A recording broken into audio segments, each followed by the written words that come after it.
Hey guys, welcome back again my YouTube channel technical engineer. आज हम लोग power system के नेक्स्ट पार्ट में देखेंगे। ये अपना SSC, JE, UPPSC, AE, NLC, UPPCL, JE, जितने भी तरह के एग्ज़ाम्स आने वाली है, गेट और ईएस, ये सबको छोड़ करके तो पीएसयू वगैरह के लिए बहुत ही इंपॉर्टेंट क्वेश्चन है।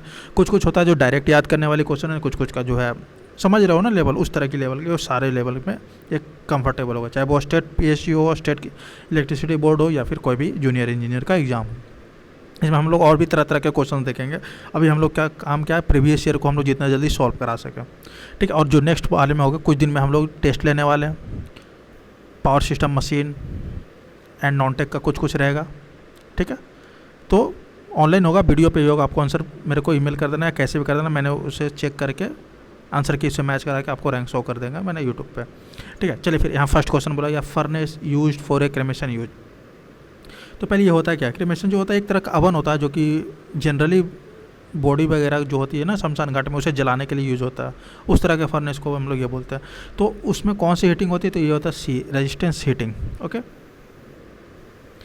नेक्स्ट में हम लोग देखते हैं, in a fluorescent tube circuit high voltage surge is produce.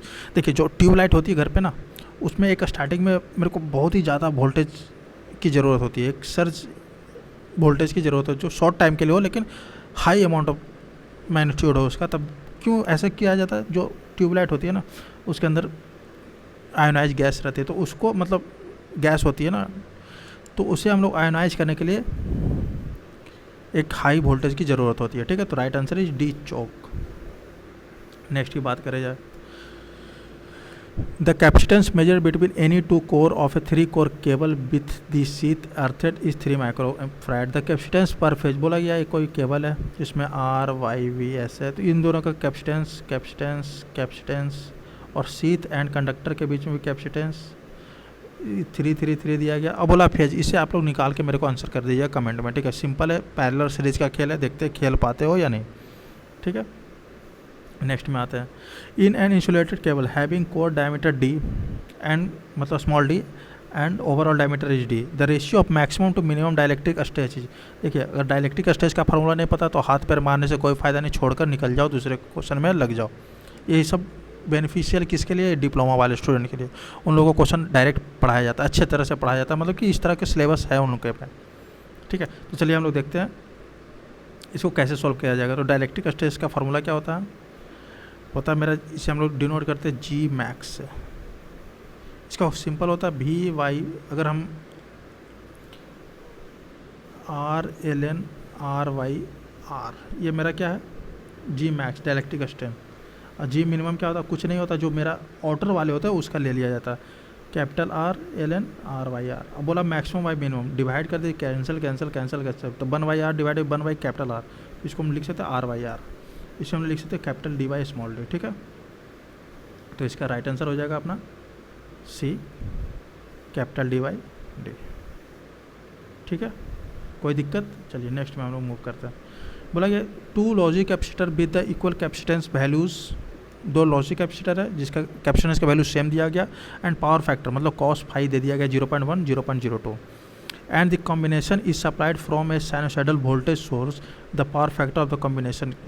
Simple सा क्वेश्चन है, कुछ ज़्यादा किया नहीं है। बोला कि अब दोनों को कंबाइन करके मेरा क्या होगा पावर फैक्टर, तो इसका हम लोग पावर फेजर से देखेंगे। मेरा भी है कैपेसिटर, यहाँ पे क्या बोला था, कॉस फाई 1 बोला था मेरा 0.01, और कॉस फाई 2 बोला था अपना 0.02। तो फाई 1 कैसे निकलेगा, cos inverse 0.01 and phi 2 cos inverse 0.02। तो इसका वैल्यू कितना आता है फाई 1 का, फाई 1 का आ जाएगा अपना 89.42, और फाई 2 का इसी तरह 88 पॉइंट समथिंग आता है, ठीक है। तो ये मेरा फाई 1, ये मेरा फाई, ये इसे आई 1 जो भी है, ये फाई 1 को हम लोग लिखेंगे 89 पॉइंट समथिंग, और ये मेरा 88 पॉइंट। तो जो कॉम्बिनेशन का निकालना होता है तो वो एवरेज निकलता है, simple phi is equal to phi 1 plus phi 2 by 2। तो दोनों को समेशन करके डिवाइड करने पे राइट आंसर आ जाएगा अपना, जो आता है 89.135। तो किसकी वैल्यू आई, ये फाई की वैल्यू आई, लेकिन हमें पूछा क्या पावर फैक्टर, तो कॉस 89.135 कर देंगे, राइट आंसर आ जाएगा इसका, आ जाएगा 0.015, ठीक है। ऐसा है क्या कोई ऑप्शन, 0.0 बिल्कुल है, राइट आंसर इज बी। ठीक है, इस तरह हम लोग नेक्स्ट में देखते हैं। बोला गया if the insulation resistance of 2 metre long sample of cable is 10 mega ओम।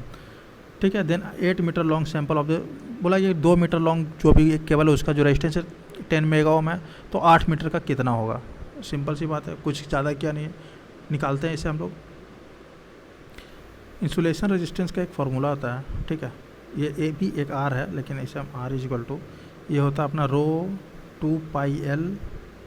इसे हम लोग न्यू पेज में ही बनाना सही रहेगा, अच्छे से विजिबल होंगे। ठीक है, आई आर मतलब insulation resistance, rho 2 pi L, इसे आपको याद रखना है, L N R Y R. ठीक है, ये होता। तो क्या रेजिस्टेंस में ये कांस्टेंट है, ये कांस्टेंट, लेंथ तो बोल दिया गया 2 मीटर और 8 मीटर। ये मेरा मतलब एल तो मेरा वेरी कर रहा, बाकी सारे मेरा डायमीटर और ये सब सेम है।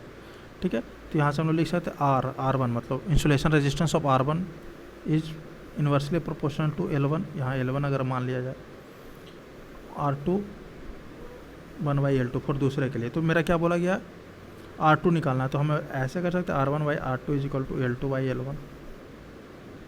R1 मेरा रेजिस्टेंस क्या दे दिया था अपना 10 मेगा ओम, R2 निकालना है, L2 मेरा क्या होगा, कितने लेंथ बोले थे वहाँ पे, यहाँ पे बोला गया था 4, क्वेश्चन देखना पड़ जाएगा। अच्छा रुकिए, यहाँ पे 4 था इधर, हाँ तो यहाँ आ गए थे क्या, R1/R2 is equal to L2/L1। R1 मेरा क्या दिया हुआ है यहाँ पे 10, R2 फाइंड करना है, L2 मेरा लेंथ 8 मीटर, यहाँ 2 2 4 2/5, R1 इज इक्वल टू 5/2 मतलब 2.5, right answer is B. Okay, next बोला क्या, 1 BOT यूनिट इज, BOT क्या था, बोर्ड ऑफ ट्रेड यूनिट, जो हम लोग सिंपल बोलते हैं ना, यूनिट इतना बिजली उठा तो वो मेरा BOT ही होता है। तो वो क्या होता है 1 किलोवाट आवर, और 1 किलोवाट आवर का मतलब क्या होता है कि आप 1 घंटे में 1 किलोवाट का कंजम्पशन कर रहे हैं। जैसे कि अगर आपके घर में कोई भी मशीन मतलब मिक्सर है, चलिए मिक्सी है, ठीक है, उसका 1000 वाट का वो मिक्सर है, तो उसे आप अगर 1 घंटे तक लगा मतलब 1 घंटे तक यूज करिएगा, तो मेरा जो भी उसके द्वारा जितना भी बिजली उठा तो वो मेरा क्या होगा 1 यूनिट। ठीक है, चलिए समझ गए होगे, राइट आंसर। नेक्स्ट की तरफ, ये voltage is increase by n times then size of a conductor would be. ठीक है, चलिए इसको हम लोग देखते हैं न्यू पेज में अच्छे से।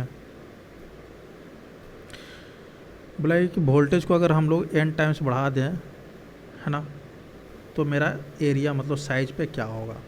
इसे हम लोग देखते हैं, P इज इक्वल टू मेरा होता है VI cos फाई, यहाँ से हम लोग I निकाल सकते हैं PY V cos फाई, और किसी भी रेजिस्टेंस के द्वारा मतलब लॉस क्या होता है PL क्या होता है I²R। यहाँ पे I का वैल्यू अगर पुट कर देंगे, PL is equal to P² V² cos² phi into R।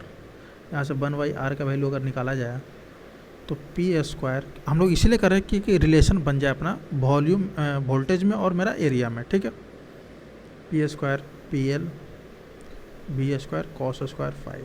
ठीक है, ये मेरा एक बन गया 1/R इक्वल टू, और एक और मेरे को पता क्या होता R is equal to rho L/A। इसे हम 1/R करेंगे तो क्या हो जाएगा A/ρL, ऐसे लिख सकते हैं। ये दोनों को हम लोग इक्वेट कर रहे हैं, तो राइट हैंड में मेरा इक्वल होगा।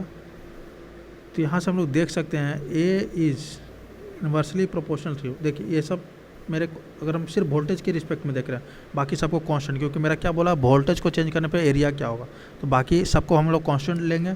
तो एरिया और वोल्टेज क्या है मेरा इन्वर्सली प्रोपोर्शनल है। इन्वर्सली प्रोपोर्शनल का मतलब स्क्वायर का इन्वर्सली प्रोपोर्शनल है।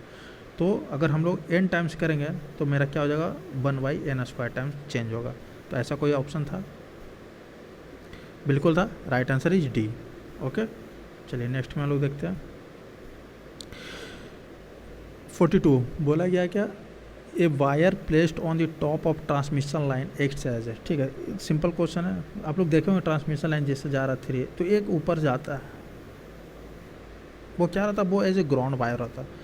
वो ग्राउंड वायर होता है कि अगर ये मान लीजिए पोल है, ठीक है, ये कनेक्टेड है ऐसा, तो जो भी मेरा सर्ज होता है या अर्थिंग होता है, कोई फॉल्ट होता है, ये डायरेक्ट पोल से नहीं, मतलब ये अलग से कनेक्शन रहता है, वो डायरेक्ट ग्राउंड में किया जाता है। तो कोई पोल या फिर कोई और फेज को इफेक्ट ना करे, वो डायरेक्ट ग्राउंडेड हो जाए, तो मेरा एज ए ग्राउंड वायर को यूज किया जाता है वो। हाँ 45 क्या बोला गया, bundle conductor in extra high voltage transmission system is provided. ठीक है, तो क्यों किया जाता है, वो किया जाता है मेरा रिड्यूस वोल्टेज ग्रेडियंट। अगर वोल्टेज ग्रेडियंट मेरा रिड्यूस होगा तो मेरा कोरोना भी कम होगा, इसलिए हम लोग को बंडल किया जाता है। ठीक है, next, building is injurious to eye because of. अब देखा हो कि जितने बिल्डिंग करते रहते हैं दुकान वगैरह या बाहर में कहीं पे भी, तो अब देख नहीं पाते और देखना भी नहीं चाहिए, और वो लोग खुद मास्क लगा कर करते हैं, वही बहुत हैवी वाली मास्क रहते हैं एकदम, कि आपको दिखेगा तक नहीं। अगर आप ऐसे नॉर्मल देख रहे हो तो दिखेगा नहीं आर पार, जब तक कि बहुत ज़्यादा लाइट नहीं हो। जब वो बिल्डिंग करते तो बहुत ज़्यादा, तो वो क्यों होता है, वो एक इंफ्रारेड रेडिएशन भी होती है, अल्ट्रा वायलेट भी होती है, और भी बहुत तरह के हार्मफुल रेडिएशन होती है इसमें। तो right answer is both are correct, right answer is D. ठीक है, नेक्स्ट में the highest transmission AC voltage in India is, तो राइट आंसर यहाँ पे 400 kV। ठीक है, एक बार आप जब फर्स्ट वाले वीडियो में देखे तो वहाँ पे 765 होगा, तो वो एज ए एसी नहीं था, वो टोटल सप्लाई था कि मेरा इंडिया में इतना हाई वोल्टेज का ट्रांसमिशन होता। लेकिन एज ए एसी बोला जाए तो 400 kV होता है, और वो भी ओवरग्राउंड, मतलब सॉरी ओवरहेड। अंडरग्राउंड मेरा ज़्यादा जाता है, लेकिन ओवर जो होता है ओवरहेड वो थोड़ा कम रखा जाता है। चलिए नेक्स्ट में, power distribution by cable is generally adopted for line. तो जो डिस्ट्रीब्यूशन होता है वो मेरा लेस देन 10 किलोमीटर, मतलब कि 0 से लेकर 10 किलो, मतलब 0 नहीं, मतलब 10 किलोमीटर तक के लिए जो होता है वो डिस्ट्रीब्यूशन किया जाता है। Okay, next, which insulation is the most widely use for the covering wire cable use to internal wiring. Simple, जो आप घर पे वायर देखते हो, कहीं वायर देखते हो तो उस पर एक प्लास्टिक लगा रहता है, वो क्या रहता है, PVC, पॉलीविनाइल क्लोराइड। ठीक है, right answer is D. The colour of the light given out of the sodium vapour discharge lamp is, right answer is C, yellow. ये देखिए सब बहुत ज़्यादा रिपीटेटिव है, हम बता रहे हैं। अगर आपको SSC निकालना है ना अच्छे से, तो आप जितना प्रीवियस ईयर एक बार देख लो, को 40% ऐसा मिलेगा कि सारा रिपीटेटिव है, आपको क्वेश्चन याद हो जाएंगे, ऐसा होता है। The domestic load that has unity power factor, कौन सा है जिसका यूनिटी पावर फैक्टर होता है, तो राइट आंसर इज मेरा D, filament lab. Filament lab क्या, वो जो फिलामेंट बना रहता है प्योरली रजिस्टिव होता है, कोई इंडक्शन नहीं। तो जो मेरा, आपको पता है रजिस्टेंस में क्या होता है, मेरा यूनिटी पावर फैक्टर लगता है। क्यों होता है, वोल्टेज है, वोल्टेज के ही में ही करंट रहता है, कोई लीडिंग और लैगिंग नहीं होता रजिस्टिव लोड में। तो फाई का वैल्यू क्या हो गया मेरा 0, तो cos फाई cos 0 मेरा 1, तो unity power factor. Okay, right answer is D. Next, dielectric loss is proportional to. Okay, यहाँ पे क्वेश्चन देखते हैं, हम बोला गया dielectric loss is proportional to, तो हम लोग इसका जो है, हाँ, डाइलेक्ट्रिक लॉस का एक फॉर्मूला था, P is equal to V² 2πf into C। ठीक है, डाइलेक्ट्रिक जो कैपेसिटेंस है इंटू लेमडा एक कांस्टेंट होता, तो किस पर डिपेंड करा, सिर्फ और सिर्फ फ्रिक्वेंसी पे। Right answer is B। Okay, the active and reactive power of an inductive circuit are 60 watt and 18 VAR। ठीक है, respectively, then power factor of the circuit is, कुछ नहीं है, एक्टिव पावर 60 बोला है, रिएक्टिव 80 बोला है, एक पावर ट्रायंगल बनाएंगे, फाई, tan फाई का वैल्यू क्या हो जाएगा, 80/60। यहाँ से फाई का वैल्यू निकल जाएगा tan इनवर्स करके, तो जो भी मेरा वैल्यू आएगा फाई का वैल्यू 53 पॉइंट समथिंग आएगा। फिर उसे हम लोग cos फाई में डालेंगे, cos 53 पॉइंट समथिंग, तो यहाँ से मेरा पावर फैक्टर निकल जाएगा। तो पावर फैक्टर निकालने बोला, इसका राइट आंसर जो है 0.6 लैग, राइट आंसर 6, 0.6 आएगा। आपको ऑप्शन सारे लैग में, तो कोई ज़्यादा टेंशन लेने वाली बात नहीं। Right answer is C। 61, the rated voltage of 3 phase power system is given as, यहाँ बोला क्या होगा, जो रेटेड वोल्टेज होता है 3 फेज सिस्टम को, वो क्या होता है D, RMS line to line voltage होता है। ठीक है, ये आपको स्कूल कॉलेज में बताया गया होगा। In a fluorescent tube circuit the function of choke is primary. देखिए कितना बार रिपीट हो रहा है, अरे डायरेक्ट रिपीट नहीं हुआ फिर रिपीट हो रहा है ना, चोक वाले या फ्लोरोसेंट ट्यूब वाले, तो क्या है इसमें रिपीट होते ही हैं। तो इसका क्या होगा, रिड्यूस इनिशियल, हाँ इनिशिएट द डिस्चार्ज, ठीक है, ये हो जाता है अपना ऑप्शन से। ये मेरा ट्यूब जो होता है, ठीक है, अंदर गैस मॉलिक्यूल होता है, इधर पे फिलामेंट होते हैं, चौक देते हैं, चौक से सप्लाई जाता है, वो मेरा हाई वोल्टेज होता है ताकि सारा जो मेरा अंदर है वो गैस जो है मेरा पूरी तरह से हो जाए, और मेरा जो स्पार्क होता है हाई वोल्टेज, उसके बाद सारा जो मेरा धीरे धीरे मेरा फिर ब्राइट करने लगे। आपने देखा होगा कि आप हल्का वोल्टेज भी है, मतलब मरकरी पे आप उसे टच करते हो तो वहाँ पे ब्राइट हो जाता है। क्यों? क्योंकि यहाँ पे जो मेरा हाथ से होता है ना, हाथ, वो उसके कारण वो थोड़ा सा वो गैस जो है आयोनाइज हो जाता है, ठीक है। तो right answer is B. Danger 440 plates आ, देखिए कितना इजी क्वेश्चन, मतलब कॉमन क्वेश्चन, फिर भी इसमें गलत हो सकते हैं, बिल्कुल हो सकते हैं। तो वो क्या रहता है, सी क्वेश्चन नोटिस रहता है, वहाँ पे क्वेश्चन लिखा भी रहता है। The purpose of choke is fluorescent, देखिए फिर रिपीट करा, ठीक है, फिर करा, फिर ऑप्शन चेंज है, कुछ करना है कुछ नहीं करना। द पर्पस ऑफ चोक और फ्लोरोसेंट ट्यूब इज टू, क्या होगा यहाँ पे, इंक्रीज वोल्टेज मोमेंटरली, मतलब शॉर्ट टाइम के लिए मेरा एट ए मोमेंट मेरे को वोल्टेज बहुत हाई चाहिए होता, तो वो इंक्रीज किया। कितना रिपीट हो रहा है देख रहे हो ना। Next, as per I Indian electricity rules the permissible variation of voltage at the consumer end is. तो इसका जो एग्जैक्ट आंसर है ±3% होता है। तो ऐसा ऑप्शन में नहीं, तो इसलिए ±6% लिया जाएगा। कुछ लोग बोलेंगे सर तो इसके नज़दीक में तो +-2 भी बिल्कुल नहीं ले सकते, क्योंकि मिनिमम मेरा +-3 रहता ही रहता है। अब उससे कम तो नहीं कर सकते ना, हम लोग उसके नेक्स्ट कर सकते हैं, हाँ चलो उसके थोड़ा सा है तो वो मेरा परमिसिबल हो सकता है, ठीक है। हम लोग आइडियल केस तो अचीव नहीं कर पाएंगे, अच्छा हो कि जी मेरा 0% मेरा टॉलरेंस हो, बट ऐसा तो हो नहीं सकता, तो कुछ आइडियल लेंगे। तो राइट आंसर इज ये 6%, ठीक है। अब आते हैं नेक्स्ट में, if the power factor is high then consumer maximum KVA demand. ये तो सिंपल आप लोग ग्राफ बनाइए, किलोवाट मतलब रियल पावर, KVA बोला है अपना, ये मेरा kVAR होता है, ठीक है। तो यहाँ से हम लोग देखेंगे, ओ सॉरी यही तो है KVA, हाँ। तो अगर पावर फैक्टर को मेरा क्या बोला, consumer if the power factor is high, high मतलब cos फाई मेरा हाई है, इसका मतलब फाई मेरा कम होगा, फाई मतलब ये एंगल मेरा कम होगा, ये एंगल जितना कम ये वाला वैल्यू मेरा उतना कम। तो right answer is D, decrease होगा मेरा, समझ गए होगा, ठीक है। नेक्स्ट में देखते हैं, if span length is double with no change in other factor the sag of the line will become, ठीक है। एकदम सिंपल क्वेश्चन है। सैग का क्या होता है, WL²/80, बोला गया कि लेंथ को डबल कर दिया, L को मेरा 2 टाइम्स कर दोगे तो 2² क्या होगा 4 टाइम्स। तो right answer is C, okay. तो अभी इतना ही रखते हैं, उसके बाद हम लोग नेक्स्ट वीडियो लाएंगे, बहुत ज़्यादा थक गए हैं, ठीक है। तो हम लोग नेक्स्ट में फिर से लाएंगे, ओके। चलो फिर, थैंक यू।